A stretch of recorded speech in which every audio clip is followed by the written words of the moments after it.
ಅಂದ್ರೆ ಈಗ charges frame ಆಗಿತ್ತು ಲಾಸ್ಟ್ ಡೇಟ್ ಅಲ್ಲಿ. ಚಾರ್ಜಸ್ ಫ್ರೇಮ್ ಅಂತ ಹೇಳಿದ್ರೆ ಯಾರ್ಯಾರ ಮೇಲೆ ಏನೇನು ಆರೋಪ ಇದೆ ಅಂತ ಹೇಳ್ಬಿಟ್ಟು ಜಡ್ಜ್ ಅವ್ರಿಗೆ ತಿಳಿದಿರುವಂತಹ ಒಂದು ಭಾಷೆಯಲ್ಲಿ ತಿಳಿ ಹೇಳ್ತಾರೆ. ಅವ್ರಿಗೆ ಕೇಳ್ತಾರೆ, ಏನು ನೀವು ತಪ್ಪನ್ನು ಒಪ್ಕೊಂತೀರಾ ಇಲ್ವಾ ಅಂತ ಕೇಳಿದಾಗ ಅವ್ರು ಇಲ್ಲ ಅಂತ ಹೇಳಿದಾಗ ಕೇಸು ಕಂಟೆಸ್ಟ್ ಆಗುತ್ತೆ. ಕಂಟೆಸ್ಟ್ ಆದಲ್ಲಿ ನೆಕ್ಸ್ಟ್ ಸ್ಟೇಜ್ ಬಂದು ಎವಿಡೆನ್ಸ್ ಪೋಸ್ಟ್ ಆಗುತ್ತೆ. ಸೊ ಎವಿಡೆನ್ಸ್ ಪೋಸ್ಟ್ ಆದಲ್ಲಿ ಚಾರ್ಜ್ ಶೀಟ್ ಅಲ್ಲಿ ಎಷ್ಟು ಜನ ವಿಟ್ನೆಸಸ್ ಇರ್ತಾರೆ, ಇದರಲ್ಲಿ 237 ಏನೋ ವಿಟ್ನೆಸಸ್ ಗಳಿದ್ದಾರೆ. ಸೊ ಅವರಿಗೆ ಒಬ್ಬರ ನಂತರ ಒಬ್ರು ಸಮನ್ ಅನ್ನ ಕೋರ್ಟ್ ಇಂದ ಸಮನ್ಸ್ ಇಶ್ಯೂ ಆಗುತ್ತೆ ಕೋರ್ಟ್ಗೆ. ನೀವು ಈ ತರ ಪೊಲೀಸ್ನವರಿಗೆ ಹೇಳಿಕೆ ಕೊಟ್ಟಿದ್ದೀರಾ, ಆ ಹೇಳಿಕೆನ ಕೋರ್ಟ್ ನಲ್ಲಿ ಬಂದು ನೀವು ಸಾಕ್ಷಿ ಹೇಳಬೇಕು ಅಂತ ಹೇಳ್ಬಿಟ್ಟು ಅವರಿಗೆ ಸಮನ್ಸ್ ಅನ್ನು ಇಶ್ಯೂ ಮಾಡಿರ್ತಾರೆ. ಅದರ ಪ್ರಕಾರವಾಗಿ ಅವರ ತಂದೆ ಮತ್ತು ತಾಯಿ ಅವರಿಗೆ ಸಮನ್ಸ್ ಇಶ್ಯೂ ಆಗಿದೆ ಕೋರ್ಟ್ ಇಂದ. ಅವರು ಬಂದು ಕೋರ್ಟ್ ಅಲ್ಲಿ ಸಾಕ್ಷಿಯನ್ನು ನೋಡ್ತಿರ್ತಾರೆ. ಫಸ್ಟ್ ಇದ್ರ ಪ್ರೊಸೀಜರ್ ಏನಪ್ಪಾ ಅಂತ ಹೇಳಿದ್ರೆ ಎಕ್ಸಾಮಿನೇಷನ್ ಇನ್ ಚೀಫ್ ಅಂತ ಕರಿತೀವಿ. ಅದನ್ನ ಅಭಿಯೋಜಕರ ಕಡೆಯಿಂದ ಮಾಡ್ತಾರೆ.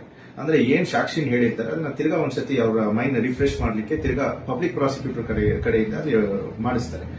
ಅದಾದ ನಂತರ ಆರೋಪಿಯ ಪರವಾದ ವಕೀಲರು ಅದನ್ನ ಕ್ರಾಸ್ ಎಕ್ಸಾಮಿನೇಷನ್ ಮಾಡಬೇಕಾಗುತ್ತೆ. ಸೊ ಅದನ್ನ ಕ್ರಾಸ್ ಎಕ್ಸಾಮಿನೇಷನ್ ಕೂಡ ಮಾಡಿದ್ದಾರೆ. ಈಗಾಗಲೇ ಆರೋಪಿ ನಂಬರ್ 1 ಯಾರು ಇದ್ದಾರೆ ವಕೀಲರು, ಅವರು ಕ್ರಾಸ್ ಎಕ್ಸಾಮಿನೇಷನ್ ಮಾಡಿದ್ದಾರೆ. ಇನ್ನು ಮೋಸ್ಟ್ ಪ್ರಾಬಬ್ಲಿ ಫರ್ದರ್ ಕ್ರಾಸ್ ಮಾಡಬೇಕು ಅಂತ ಅನ್ಕೊಂಡಿದ್ದೀನಿ ನಾನು, ಮಾಡ್ತಾರೆ ಅನ್ಸುತ್ತೆ. ಅದಾದ ನಂತರ ಒಬ್ರದಾದ್ಮೇಲೆ ಒಬ್ರು ವಕೀಲರು ಕಂಪ್ಲೀಟ್ ಆದ್ಮೇಲೆ ಇನ್ನೊಬ್ರು ವಕೀಲರು ಯಾರಿರ್ತಾರೆ, ಅಕ್ಯೂಸ್ ನಂಬರ್ 2 ವಕೀಲರು ಯಾರಿರ್ತಾರೆ ಅವರು ಕ್ರಾಸ್ ಎಕ್ಸಾಮಿನೇಷನ್ ಮಾಡಬೇಕಾಗುತ್ತೆ. ಆಮೇಲೆ 3, 4, 5, 6, 7 17 ಜನ ವಕೀಲರು ಕ್ರಾಸ್ ಎಕ್ಸಾಮಿನೇಷನ್ ಅನ್ನ ಮಾಡಬೇಕಾಗುತ್ತೆ.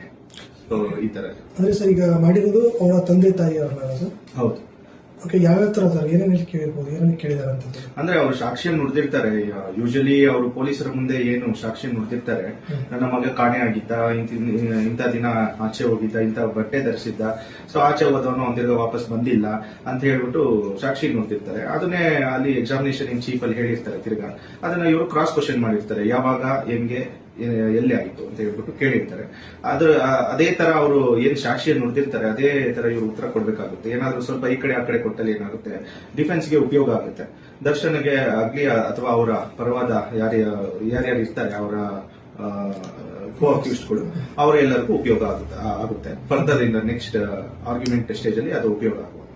ಅಂದ್ರೆ ಆಲ್ಮೋಸ್ಟ್ ಯಾವ ಸ್ಟೆಪ್ ಬೈ ಸ್ಟೆಪ್ ಅಂದ್ರೆ ಯಾವ ರೀತಿ ಆಗಿರುತ್ತೆ ಅಂದ್ರೆ ಈಗ ತಂದೆಗೂ ಯಾವ ರೀತಿ ಏನ್ ಆನ್ಸರ್ ಬರುತ್ತೆ, ತಾಯಿಯಿಂದನೂ ಕೂಡ ಅದೇ ರೀತಿ ಆನ್ಸರ್ ಬರಬೇಕಾಗಿರುತ್ತೆ? ಇಲ್ಲ, ಇವರು ಸ್ಟೇಟ್ಮೆಂಟ್ ಕೊಟ್ಟಿರ್ತಾರಲ್ಲ ಆಲ್ರೆಡಿ, ಪೊಲೀಸ್ನವ್ರ ಮುಂದೆ ಆಲ್ರೆಡಿ ಸ್ಟೇಟ್ಮೆಂಟ್ ನ ಕೊಟ್ಟಿರ್ತಾರೆ. ಸೊ ಅದನ್ನೇ ಇಲ್ಲಿ ತಿರ್ಗಾ ಒಂದ್ಸತಿ ಇವರು ತಿರುಗಿಸ್ ಕೇಳಿದಾಗ ಏನಾಗುತ್ತೆ, ಅದನ್ನೇ ಕರೆಕ್ಟ್ ಆಗಿ ಏನ್ ಹೇಳಿರ್ತಾರೋ ಅದನ್ನೇ ಹೇಳಬೇಕಾಗುತ್ತೆ.